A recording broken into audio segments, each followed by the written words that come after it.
Hi.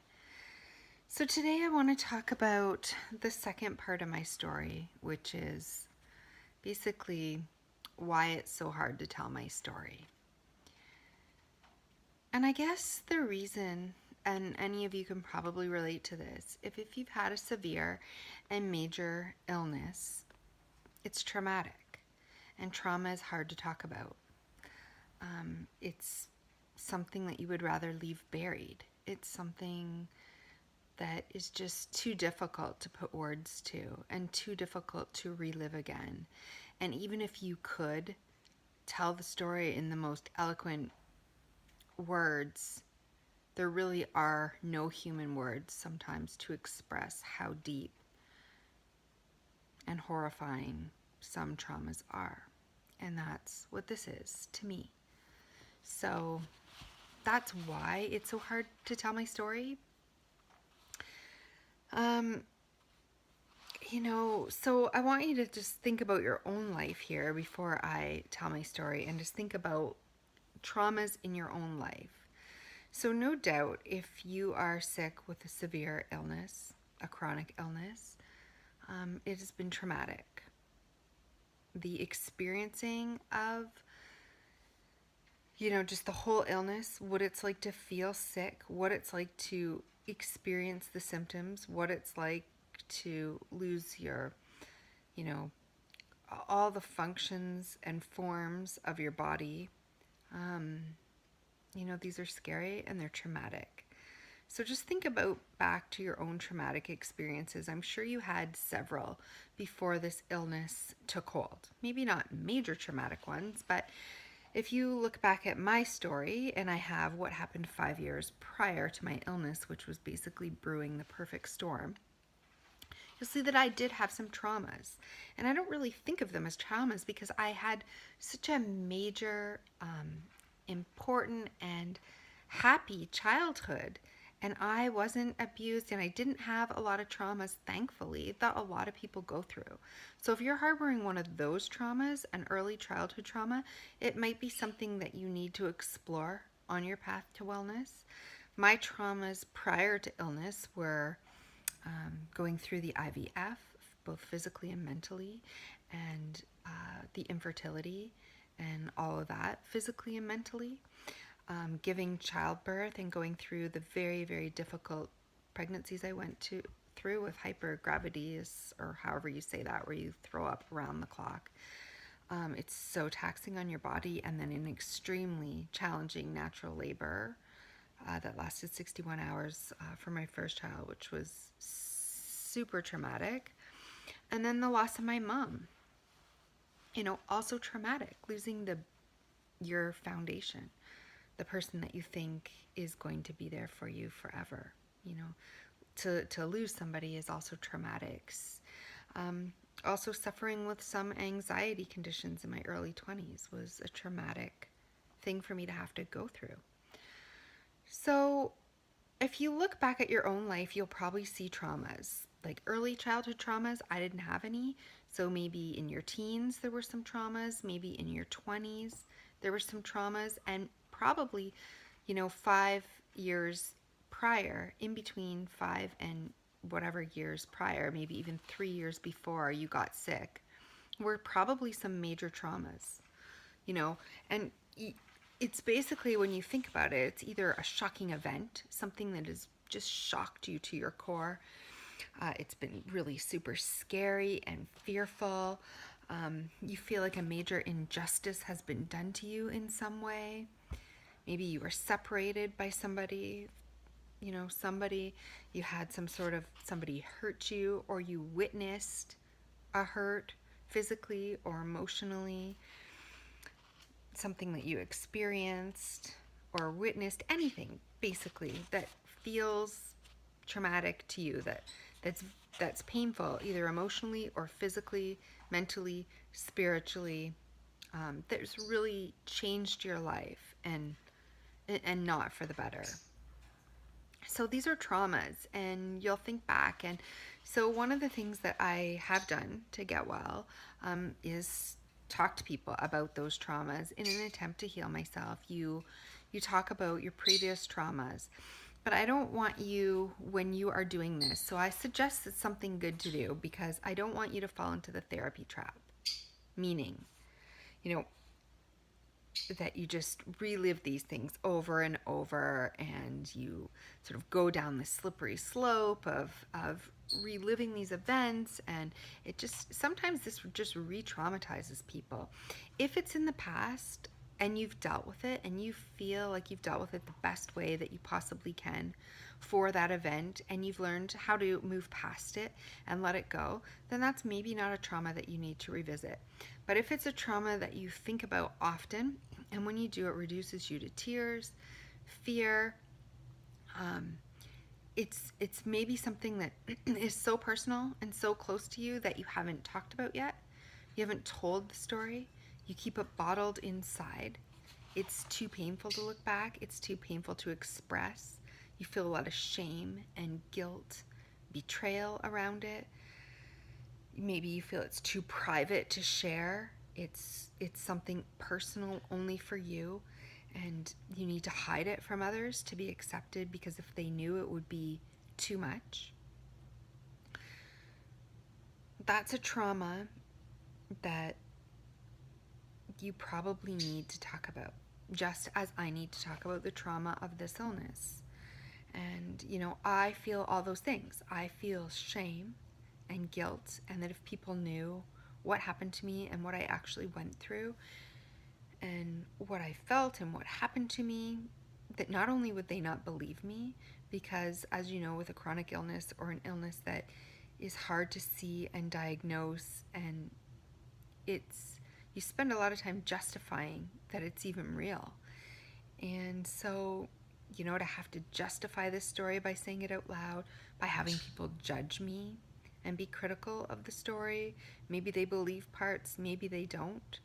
Maybe it's just too shameful to let, family or people who are close to me, friends, my children, parents, in-laws, these types of people that you want not to know your deepest, most traumatic, terrible feelings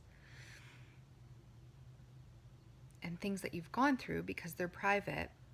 These are the types of things that you probably are still holding on to. So I like to say, or I like to think of it this way: if you're still hanging on to it that tightly that you haven't told people about it, then it's still part of you. And if it's part of you, you are still living with it. And you can't heal until that story is no longer part of you, until it's separate from you. And, until you stop holding it so closely as something that's for you, private, inside you, something that you have to bury, keep a secret, it's shameful, these types of things, then you're holding on to that as part of you still. And that is one of the things that keeps us from healing, because I understand that some people can heal and never tell their deepest, darkest traumas, but in an attempt to push my healing forward, I feel I don't want to keep this as part of me anymore. This story is not part of me. It's not who I truly am. It happened to me, and it's shameful and it's guilty, and I have a lot of unsorted out feelings around it, but it's okay to let that story go out.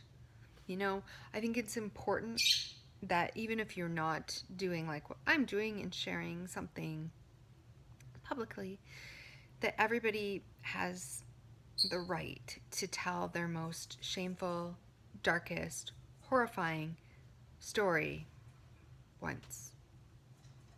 And then you need to let it go. So I don't want you to get caught up in this therapy wheel where you have to relive it, and maybe you have, and you constantly talk about it, and it constantly still a part of you. No, this isn't to keep reliving it. This is because you need to tell it once, so it's not part of you anymore. It's not inside you, it's outside of you. And then you can figure out what you need to learn from it and let it go. So that's the idea of what the power in telling stories and the power of letting traumas go. So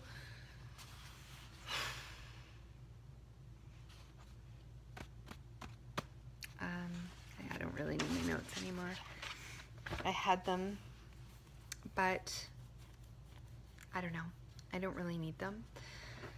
So my traumatic events started after I had the birth of my second beautiful baby girl, and I started to feel a dizziness, and I had gone to the doctor to investigate this, and it was bringing out anxieties in me, and I was frustrated after everything I'd been through, and I just wanted my health to bounce back. But like I said, I had been through a lot. My body had been through a lot. My mind had been through a lot. I wasn't eating properly. I wasn't taking care of myself the way I needed to be. I wasn't getting enough sleep. And so if I had known now, of course, what I know now back then, I would have taken care of myself. I would have taken care of the problem. But I didn't. And so I went to the doctor, and I went to several inner ear specialists and to figure out what the swaying was. And nobody really had any answers for me. They said, try this antibiotic and try this Benadryl and try, a couple of these things. And so I did. And I just found that it was getting worse and worse. I now know, hindsight's 2020. Hindsight really is crazy because, when you look back, you're like, of course I was getting worse. I was taking Benadryl, which affected me. I was taking an antibiotic, which affected me. I was stressing about it. I wasn't eating properly. I wasn't getting any sleep. All these things contributed to what happened. And although I am not proud of this fact, one doctor suggested that it was postpartum depression. And I said, but I'm not depressed. I don't feel depressed. I have this physical swaying. I don't feel depressed. And he said, well, you're anxious about it, aren't you? And I said, yeah, I am. I feel like, why isn't it going away? And I want it to go away. And this was an ear specialist who said, well, maybe you should talk to your doctor about postpartum depression anyway, because it could be manifesting itself as postpartum anxiety, not postpartum depression. It's just where your hormones kind of get messed up. And so when I went back to my doctor, I mentioned it to him. And he said, yeah, well, that could be the case. You could be experiencing some post-hormonal imbalances. And why don't you take this trial of an antidepressant? And I was very leery about that because I had always been very leery of doctors and medicine, and with my phobia of when I was younger of needles and hospitals, I didn't like the sound of it.